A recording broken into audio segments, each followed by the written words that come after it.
యేసు నాకెంత ఘనత యేసు, ఎంతగా స్తుతులు పాడినా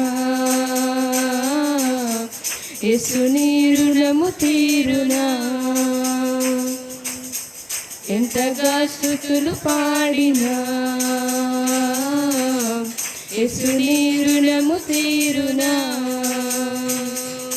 మంచి లేని నా పైన ఎంతో ప్రేమ చూపావు, మంచి లేని నా పైన ఎంతో ప్రేమ చూపావు, అది ఎంతమైన వాడవు,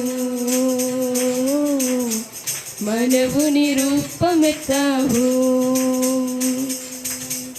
అది ఎంతమైన వాడవు,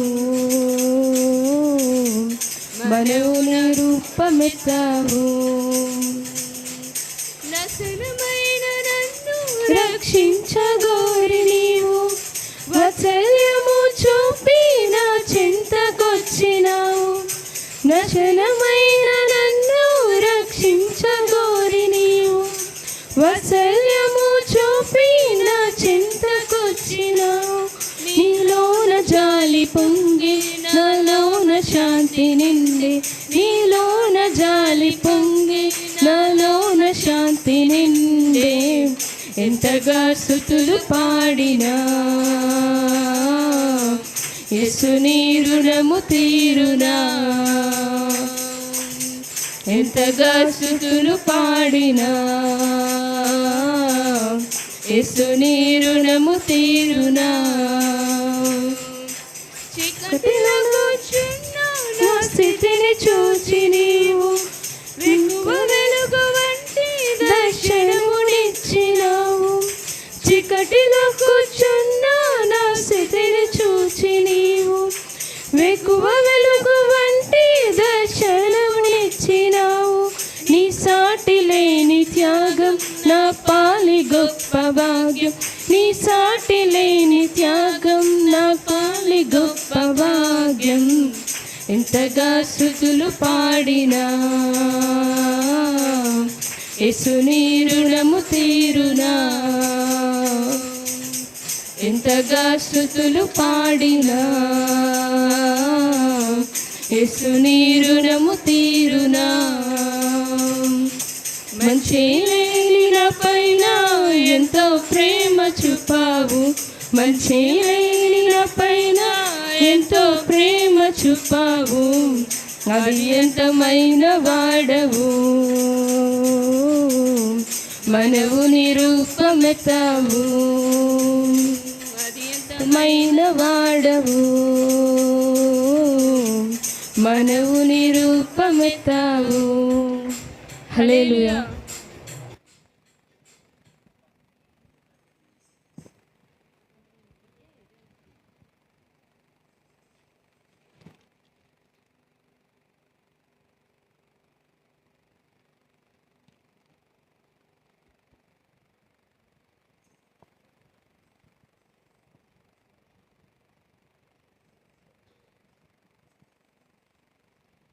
నీ కృపా నిత్యముండును, నీ కృపా నిత్య శివము, నీ కృప వివరింప నా తరమా యేసయ్యా. నీ కృపా నిత్యముండును, నీ కృపా నిత్య శివము, నీ కృప వివరింప నా తరమా యేసయ్యా. నీతిమంతుల గుడారాలలో వినబడుచున్నది రక్షణ సంగీత సునాదము. నీతిమంతుల గుడారాలలో వినబడుచున్నది రక్షణ సంగీత సునాదము. నీ కృపా నిత్యముండును, నీ కృపా నిత్య శివ.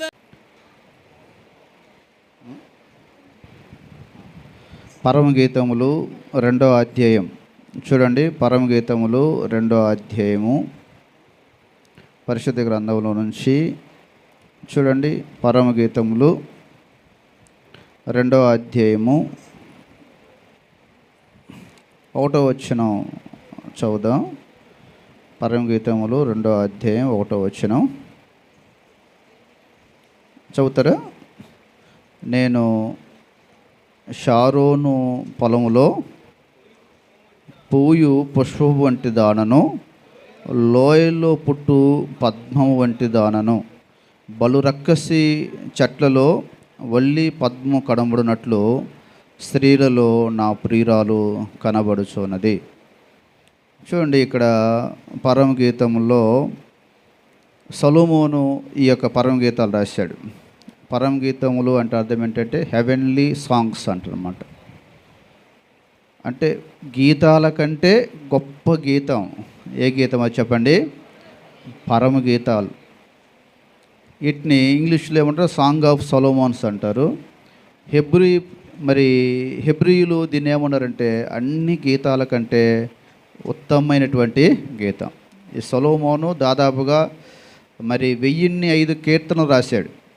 ఎన్ని రాశారు?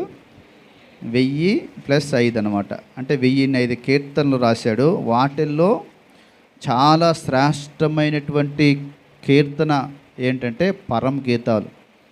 ఈ పరమగీతాలు చదివితే ఎక్కువగా ప్రియుడని, ప్రియురాలని, నా ప్రాణేశ్వరని ఇలాగా చాలా మాటలు రాయబడ్డాయన్నమాట. అంటే ప్రియుడు అంటే ఎవరు? అది యేసు ప్రభువుకు సాదృశ్యం. యేసు ప్రభువు మన ప్రియుడు. అందుకే ఎవరు యేసన్న గారు రాశారు. ఏమని రాశారు? నా ప్రాణ ప్రియుడా నా యేసయ్య అని. నా ప్రాణ ప్రియుడా యేసు రాజా అర్పింతును నా హృదయార్పణ. అంటే మన ప్రాణప్రియుడు ఎవరు చెప్పండి? యేసు ప్రభు అంటాం. అలాగే దేవుడు మనల్ని ఏమంటున్నాడంటే నా ప్రియురాలా అన్నాడు అనమాట. అంటే పురుషుడు కానీ స్త్రీని కానీ సంఘాన్ని దేవుడు నా ప్రియురాలా అని దేవుడు పిలుస్తూ ఉంటాడు. కాబట్టి ఈ యొక్క పరమగీతాల్లో మనం ఎక్స్ప్లెయిన్ చేయను సమయం లేదు. కాబట్టి ఈ యొక్క పరమగీతాల్లో సొలొమోను అమూల్యమైనటువంటి సత్యాలు దేవుడు మనకు జ్ఞాపకం చేశాడు. వాటిలో వచ్చే వారం మనం ఇంట్రడక్షన్ మొత్తం మనం ధ్యానించుకుందాం. అయితే ఇందులో మనం చదివినటువంటి వాక్యంలో పరమగీతాలు 2వ అధ్యాయం 1వ వచనంలో రాయబడ్డది, నేను షారోను పొలములో పూయు పుష్పపు వంటి దానను. నేను షారోను పొలం అంటే సంఘం. ఆ సంఘంలో ఎలా ఉండాలంట? పూసేటువంటి పుష్పం. చూడండి, చాలా పొలాలు ఉన్నాయనుకోండి. ఒకవేళ ఏదైనా తోటలోకి వెళ్ళినప్పుడు ఒకవేళ చాలా పుష్పాలు మనకు కనపడతాయి. ఏమేమి పూలు ఉంటాయి? చాలా విలువైనవి. చెప్పండి. షారోను పుష్పం ఇక్కడ రాయబడ్డది. తర్వాత ఒలీవ పుష్పాలు కనపడతాయి. మనకి చామంతి పుష్పాలు కనపడుతూ ఉంటాయి. అంటే తోటలు కొన్ని కనపడుతూ ఉంటాయి. అంత పెద్ద తోటలు వేసిన తర్వాత ఆ తోటలో ఆ యొక్క చెట్లలో పువ్వు రాకపోతే ఉపయోగం లేదు, పుష్పం రాకపోతే ఉపయోగం లేదు కదా. గులాబీ చెట్టు వేసాడు అనుకోండి, గులాబీ తోట వేసాడు. గులాబీ తోట వేసిన తర్వాత పుష్పం పైకి రాకపోతే ఉపయోగం లేదు.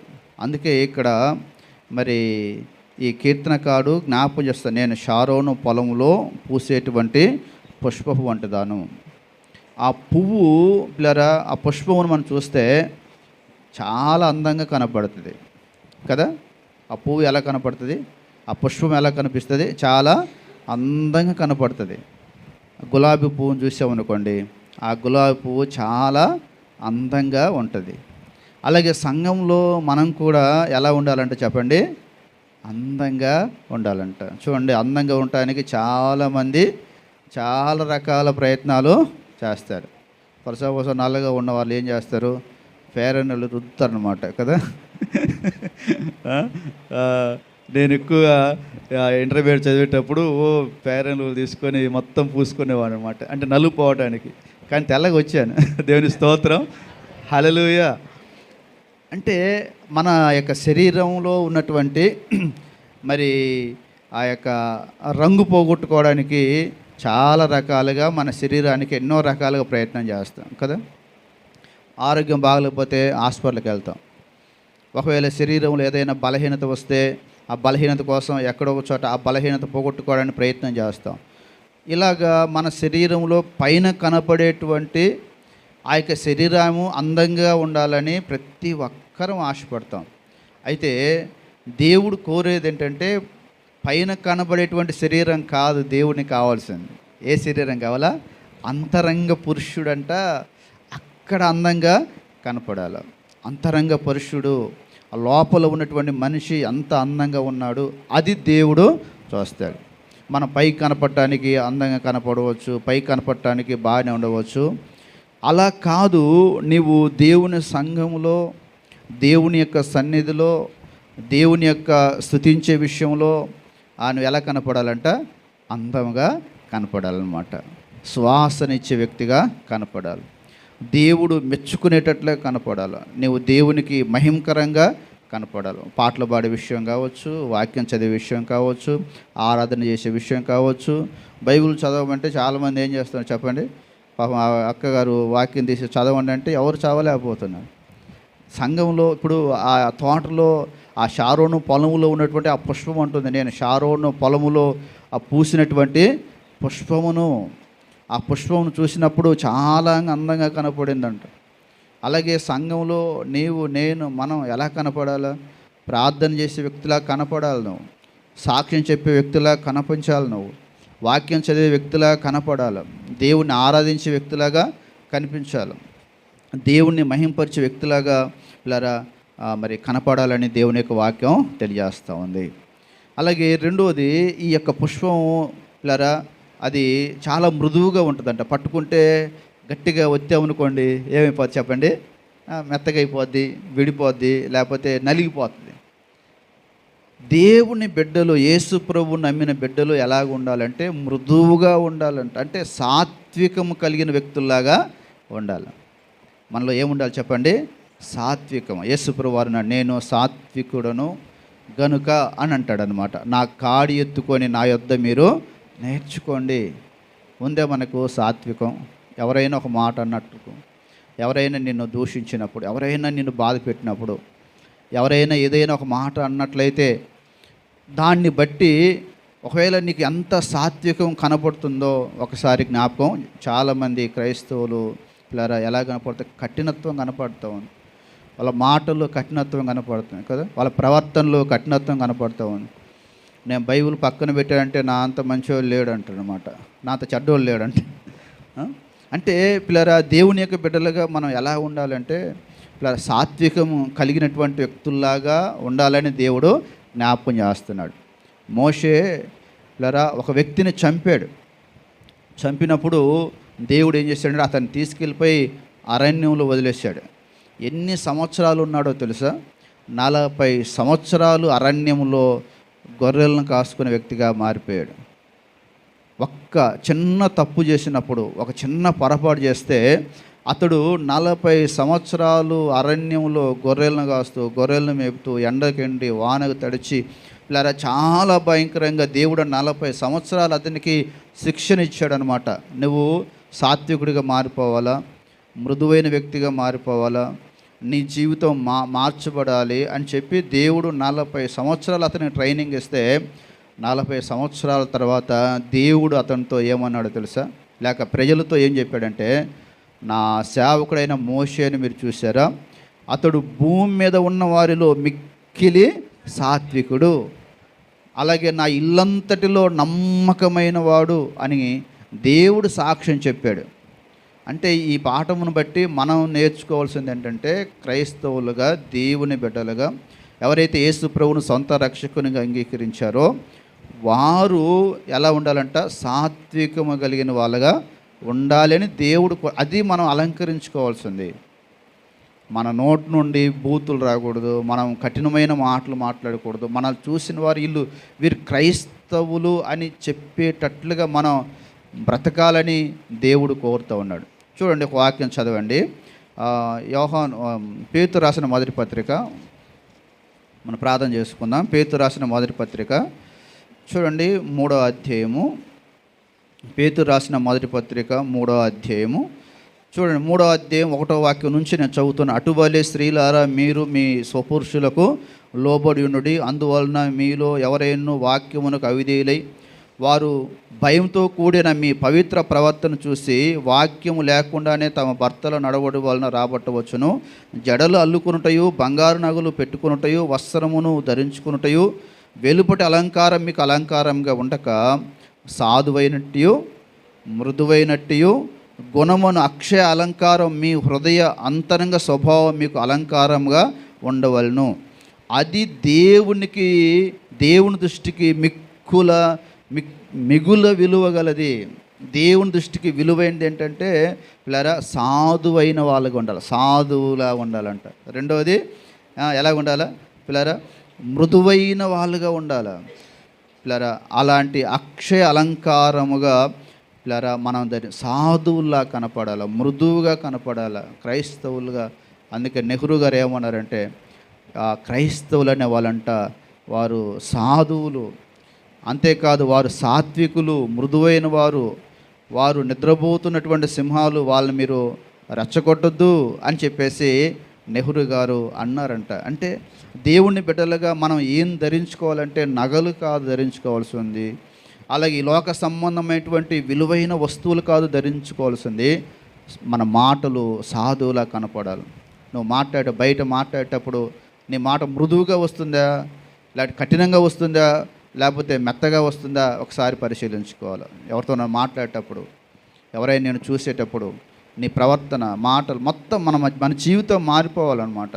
అందుకే అక్కడ మరి ఆ యొక్క సొలొమోను పరమగీతాలు రాస్తూ ఆ యొక్క సంఘంతో కూడినటువంటి ఆ మాట ఉన్నాడు. నేను షారోను పొలములో పూసేటువంటి పుష్పమును నేను అందంగా కనపడాలని ఆశపడుతున్నాను, అలాగే నేను సాత్వికముతో నన్ను చూసినప్పుడు అందరూ మృదువుగా ఉండేటట్లుగా నేను కనపడుతున్నాను అని చెప్పి పిల్లరా ఆ కీర్తన అక్కడ రాశాడనమాట. కాబట్టి మనం సాత్వికులుగా ఈ లోకంలో జీవించాలి, సాత్వికులుగా బ్రతకాల, మృదువైన వాళ్ళుగా బ్రతకాల. మోషే ఎలాగైతే అంతకుముందు ఇంత సిస్టర్ గారు చెప్పారు కదా, పౌలు గారు పూర్వం దూషకుడు, హింసకుడు, హానికరుడు.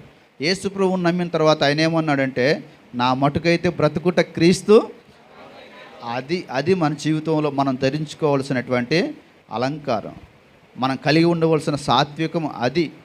అది ఎక్కడ వస్తుంది నీకు, ఎక్కడ నువ్వు పొందుకుంటావు? షాపులో ఎక్కడ దొరకదు. యేసు ప్రభు అన్నాడు, నేను సాత్వికుడిని కనుక నా యొద్ద మీరు నేర్చుకోండి. యేసు ప్రభు ఎలా జీవించారో నేర్చుకోండి, ఎలా బ్రతికారో నేర్చుకోండి, ఎలా మాట్లాడారో నేర్చుకోండి. అందుకే యేసు ప్రభు గురించి ఏమని రాయబడో తెలుసా? ఆయన ముఖం మీద ఉమ్ము వేస్తే పిల్లరా, ఆయన దూషింపలేదు, ఆయన శ్రమ పెట్టలేదు. ఆయన తానంట దేవునికి ఆయన తగ్గించుకున్నాడు. ముఖం మీద ఉమ్మేసినప్పుడు, పిడిగుద్దులు గుద్దినప్పుడు, శరీరం అంతా రక్తసిక్తం చేసినప్పుడు, ఆయన సొగసైను స్వరూపమైను లేనివాడిగా చేయబడ్డప్పుడు ఆయన సాధువుగా, మృదువుగా, మెత్తగా కనపడ్డాడు అనమాట. నువ్వు దేవుడు అయితే దిగిరా అన్నారు, నువ్వు రక్షించుకోలేవు అన్నారు. ఎంత దూషించినా కూడా, అరే నన్ను ఎందుకు ఇలాగ చేస్తున్నారని నోటితో ఒక్క మాట కూడా ఆయన పలకలేదంట. అది మనం ధరించుకోవాలని దేవుడు కోరుతున్నాడు. కాబట్టి దేవుని సంఘం షారోను పొలం, ఆ పొలంలో నువ్వు చక్కగా అందంగా దేవుని యొక్క సన్నిధిలో నువ్వు కనపడాలి. నీ యొక్క పైన శరీరం ఎంత అందంగా ఉంటుందో లోపల నీ హృదయం కూడా అలాగే కనపడాలి. అంతేకాదు నువ్వు సాత్వికమైన మనిషిగా నువ్వు ఉండాలని దేవుడు కోరుతున్నాడు. మూడోది ఏంటంటే, మనం సువాసన వెదజల్లే వారిగా ఉండాలి. పువ్వు ఎలా ఉంటుంది చూడండి, ఆ తోట మధ్యలో మనం ఇక్కడ రైతు బజార్ దగ్గర ఫ్లవర్స్ షాప్లో అట్లా వెళ్తూ ఉంటే చాలా స్మెల్ వస్తుంది కదా. అలాగే మనం కూడా అంట సువాసన ఇచ్చేవారిగా కనపడాలంట, సువాసన వెదజల్లాలి. మనం ఆశీర్వాదకరంగా ఉండాలంట, దీవెనకరంగా ఉండాలంట, మేలుకరంగా ఉండాలంట. అప్పుడే పిల్లరా దేవుని యొక్క సన్నిధిలో నీవు షారోను పొలములో పూసినటువంటి ఒక పుష్పం వలె ఉంటావని దేవుని యొక్క వాక్యం తెలియజేస్తూ ఉందన్నమాట. బైబిల్లో చూడండి 133వ అధ్యాయము కీర్తనలు చూడండి, 133వ అధ్యాయము చదవండి ఒకసారి ఎవరైనా. 133లో ఈ యొక్క కీర్తన మరి మంచి కీర్తన అనమాట. అది సహోదరులు ఐక్యత కలిగి ఉండుట ఎంత మేలు, ఎంత మనోహరము. అది తల మీద పోయబడి అహరోను గడ్డం మీదుగా కారి అతని అంగీల అంచుల వరకు దిగజారిన పరిమళ తైలం వలె ఉండును. సియోను కొండ మీద దిగివచ్చు, హెర్మోను మంచు వలె ఉండును, ఆశీర్వాదము శాశ్వత జీవము అచ్చట ఉండవల్లని యెహోవా సెలవిస్తున్నాడు. చూడండి, ఎవరైతే ప్లరా సహోదరులు ఐక్యత కలిగి ఉంటారో వారి తల మీద పోయబడిన అహరోను యొక్క పరిమళ తైలం వలె మనం ఉంటామంట. ఎంత మంచి మాట! పరిమళ తైలంగా శ్వాసన ఇచ్చే వ్యక్తిగా నువ్వు ఉండాలని బైబిల్లో ప్రసంగి 10:1 రాయబడ్డది. బుక్కవాని తైలములో ఏం పడిందంట? ఈగబడింది. ఆ తైలం చాలా సువాసన ఉంది, కానీ అందులో ఈగబడినప్పుడు ఆ సువాసన పోయి ఏ వాసన వస్తుంది? దుర్గంధం వస్తూ ఉందన్నమాట. అంటే నీవు క్రైస్తవుడిగా, దేవుని బిడ్డగా, సువాసన ఇచ్చే వ్యక్తిగా, ప్రార్థన పరుడిగా ఉండాలని దేవుడు కోరుతున్నాడు. నీలో దుర్గంధం రావటానికి వీలు లేదు. మన నోటి నుండి, మన ప్రవర్తన నుండి, మన హృదయంలో నుంచి చెడ్డ మాటలు, చెడ్డ తలంపులు అవి రాకూడదని దేవుని యొక్క వాక్యం తెలియజేస్తూ ఉంది. అందుకే సహోదరులు ఐక్యత ఎప్పుడు వస్తుంది? నీ పక్కవారితో ఎప్పుడు నీకు ఐక్యత వస్తుంది? వాళ్ళతో సహోదర ప్రేమ కలిగి ఉన్నప్పుడే కదా, వాళ్ళతో ప్రేమగా ఉన్నప్పుడే కదా, వాళ్ళతో నీవు సహవాసం కలిగి ఉన్నప్పుడే కదా. ఎప్పుడైతే నువ్వు సహవాసం కలిగి ఉంటే అప్పుడు నీకు ఎంతో మేలు, అది ఎంత మనోహరంగా ఉంటుందంట. నువ్వు గొడవలు పెట్టుకుంటావు అనుకోండి, అది మనోహరంగా ఉంటుందా? ఇక ఎప్పుడు సమాధానం ఉండదు, ఎప్పుడు నెమ్మది ఉండదు. వాళ్ళని చూసినప్పుడు నువ్వు చెరపట్లాడుతూ ఉంటావు, నేను చూసినప్పుడు వాళ్ళు చెరపట్లాడుతూనే ఉంటారు అన్నమాట. అందుకే దేవుడు అన్నాడు, సహోదరులు ఐక్యత కలిగి ఉంటే ఎంతో మేలు, ఎంత మనోహరము. అది తల మీద పోయబడిన అహరోను గడ్డ మీదుగా పారిన అంచుల వరకు దిగజారిన పరిమళ తైలం వలె ఉంటుంది. అలాగే హెర్మోను మంచు వలె ఉంటుంది. అది నీకు శాశ్వత జీవము, ఆశీర్వాదాన్ని తీసుకొని వస్తుంది. కాబట్టి ఒక పుష్పం ఎలాగైతే చక్కగా అందంగా కనపడుతుందో, సంఘంలో నీవు కూడా ఆశీర్వాదకరంగా కనపడాలి. రెండోది, సాత్వికమైన మనసుతో నీవు జీవించాలి. మూడోది, నీ ద్వారా నీవు సువాసన కలిగిన వ్యక్తిగా, ప్రభువును మహింపరిచేటువంటి వ్యక్తిగా మనం కనపడాలి. సువాసన అంటే స్మెల్ ఎలాగైతే బయటికి వెళ్తుందో, నీ ద్వారా దేవుని యొక్క సాక్ష్యం బయటికి వెళ్ళాలి. మనం రక్షించబడ్డాం. చూడండి, ఆ ఇద్దరు పాపం ఆవిడ ఇందాక ముందు సాక్ష్యం చెప్పారు. ఆ సిస్టర్ గారు నాకు ఒక సంవత్సరం క్రితం పరిచయం అయ్యారు అనమాట. ఆవిడ ఇప్పటికి పాస్టర్ గారు ఎప్పుడు మనం నల్లమల ఫారెస్ట్ వెళ్దామంటే ఆవిడకి ఏంటి ఇష్టం? సువార్త చేయాలని ఆశ ఉంది ఆవిడ. ఆ కొండలు ఎక్కాలి పాస్టర్ గారు. ఇక్కడ దాదాపుగా మన అరకు ప్రాంతంలో, పాడేరు ప్రాంతాలు ఎన్ని కొండలు ఉన్నాయి, ఆ కొండలన్నీ తిరిగారు వాళ్ళు. తెలుసా మీకు? కొండల పైకి వెళ్ళిపోయి అక్కడ ఎవరైతే పేదవాళ్ళు ఉన్నారో వాళ్ళ దగ్గర ఉన్న దుప్పట్లు, వాళ్ళ దగ్గర వారు కొంచెం డబ్బులు కూడబెట్టుకొని కొన్ని దుప్పట్లు, వాళ్ళకి సరుపు, సోపులు, చిన్న ఆయిల్ ప్యాకెటు, పప్పు, ఇలాంటివన్నీ ఒక బ్యాగ్ లాగా తయారు చేసుకొని అవి మోసుకొని, వాళ్ళ ఉద్దేశం ఏంటంటే కొండల మీద బస్సులు వెళ్ళవు కదా, బస్సులు కానీ ఆటోలు కానీ ఎక్కడికైతే వెళ్ళవో ఆ ప్రాంతానికి వెళ్ళి అక్కడ వాళ్ళకి సహాయం చేయాలని. వాళ్ళు నడవటమే కష్టం, కానీ అంత ప్రాంతానికి వెళ్ళి వాళ్ళ సహాయం చేస్తున్నారు అన్నమాట. అంటే దేవుని ప్రేమను ఇతరులకు పంచాలి. మరి మనకు అన్ని కాళ్ళు బాగున్నాయి, చేతులు బాగున్నాయి, మనం ఎందుకు బయటికి వెళ్ళలేకపోతున్నాం? ఎందుకు సువార్తను అది దేవుడు కోరుతాడు అనమాట. అంటే సంఘంలో ఒక వ్యక్తిగా నువ్వు షారోను పొలములో పూసిన పుష్పముగా ఉండాలంటే అన్నీ దేవుడు అడుగుతాడు, అన్నీ దేవుడు మన ద్వారా సాక్ష్యం పొందుతాడు. కాబట్టి మనం ఎలా జీవించాలి? నేను రక్షించబడ్డా, నాకు సరిపోద్ది, నేను బాప్తిసం చేసుకున్నాను, నాకు చాలు, అలాగే నేను దేవుని నమ్ముకున్నాను, ఇంకా అంతటితో నేను భక్తిగా ఉంటున్నాను కాదు. నువ్వు ఇతరులకు ఎంతవరకు ఆశీర్వాదకరంగా ఉన్నావని దేవుడు అడుగుతాడు అన్నమాట. కాబట్టి మనం నిశ్చయంగా దేవుని సేవ చేయటం, దేవుని కోసం వాడబడటం చాలా గొప్ప ధన్యత అన్నమాట. పౌలు గారు, నా మట్టుకు బ్రతుకుట అయితే క్రీస్తు కోసం జీవిస్తాను, చనిపోతే అది నాకు మేలు. ఎంత మరి సాక్ష్యం ఉండాలి, ఎంత ధైర్యం ఉండాలి అది. కాబట్టి పిల్లరా, మనం కూడా అలాంటి తీర్మానంతో ఉందాం. దేవుడు వాక్యం దీవించునుగాక. ప్రార్థన చేసుకుందాం. దయచేసి కళ్ళు మూసుకోండి. మహోన్నతుడా, గొప్ప దేవా, నీకు వందనాలు, స్తోత్రాలు చెల్లిస్తున్నాం ప్రభా. ఈ సమయంలో దేవనైనా మీరు మాకు ఇచ్చిన మంచి అవకాశం బట్టి, ధన్యతను బట్టి దేవా నీకు వందనాలు. చేరి వచ్చే బిడ్డలందరినీ దీవించండి, ఆస్వాదించండి ప్రభా. దానైనా సంఘంలో, దానైనా ఆ షారోను పొలంలో పూసినటువంటి ఆ పుష్పం వలె అందంగా దానైనా ప్రార్థనలో మేము అందంగా కనపడాలి ప్రభా. వాక్యం చదివే విషయంలో దేవా మేము అందంగా కనపడాలి. దానైనా ఇతరులకు సాక్ష్యం చెప్పే విషయంలో తండ్రి మేము చక్కగా కనపడే వారిగా దానైనా మేము జీవించుటకు దేవా సహాయం చేయమని దేవా ప్రార్థన చేస్తున్నాం.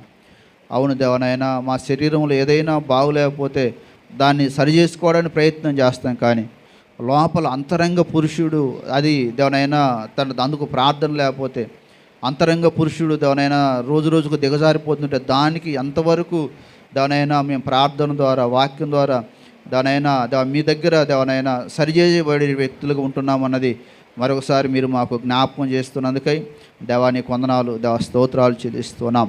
ఇక్కడ చేరిన ప్రతి ఒక్కరూ తండ్రి ఆ షారోను పొలములో పూసిన ఆ పుష్పములలే ఉండటానికి దేవా సహాయం చేయండి.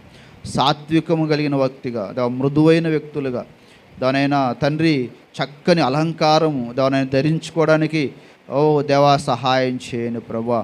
అంతేకాదు ప్రభా దేవా మేము ఆ యొక్క పుష్పం ఎలాగైతే సువాసనిస్తుందో అవును దేవా మేము కూడా దేవనైనా మేము పొందినటువంటి ఆశీర్వాదం ఇతరులకు పంచేవారిగా సాక్షులుగా జీవించుటకు దేవా సహాయం చేయండి. మాదిరికరంగా జీవించుటకు సహాయం చేయండి. యథార్థవంతులుగా జీవించుటకు సహాయం చేయండి. పరిశుద్ధులుగా జీవించుటకు దేవా సహాయం చేయమని దేవా ప్రార్థన చేస్తున్నాం. దేవా మాకు ఐక్యత లేకపోతే అవును దేవా మాకు ప్రార్థన లేకపోతే మాలో నిజమైన భక్తి లేకపోతే మేము సంఘంలో తండ్రి మేము కనపడం. ఆ పుష్పము తండ్రి పువ్వు విరబూయకపోతే ఆ తోటలో కనపడదు. అవును ప్రభా, సంఘంలో మేము కూడా వాడబడకపోతే కనపడం. అవును తండ్రి మేము కనిపించాలి. సంఘంలో విలువైన వ్యక్తులుగా కనపడేటట్లుగా ఎక్కడున్న ప్రతి బిడ్డను మార్చమని దేవా ప్రార్థిస్తున్నాం. దానైనా ప్రతి ఒక్కరు తండ్రి నీ కొరకు సాక్షులుగా విశ్వాసులుగా నమ్మకస్తులుగా జీవించడానికి సహాయం చేయండి. ఈరోజు దేవనైనా నీ బిడ్డలు మా మధ్య నడిపించారు. వాక్యం చెప్పిన సహోదరిని సాక్ష్యం చెప్పిన సహోదరులు వారి కుటుంబాలను దీవించి దేవనైనా 30 60 100 సంఘాన్ని బలపరిచి మహిమ పొందమని యేసు నామములో అడుగుచున్నాము తండ్రి. అందరం లేచి నిలబడదాం.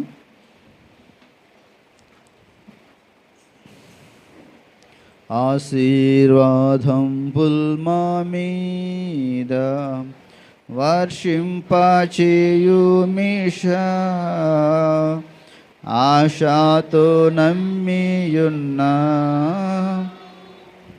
నీ సత్య వాగ్దత్వము ఈ మాహి మీద కృమ్మారించుము దేవా, క్రమ్మార ప్రేమ వర్షంబు కృమ్మారించు. మన తండ్రి అయిన దేవుని ప్రేమ, ప్రభువైన యేసుక్రీస్తు వారి కృప, పరిశుద్ధ ఆత్మ అన్యోన్య సహవాసం సమాధానం మనందరికీ మన సంఘానికి ఇప్పుడు ఎల్లప్పుడు సదాకాలం తోడైండి కాపాడును గాక. ఆమేన్. అందరికి వందనాలు. Praise lord.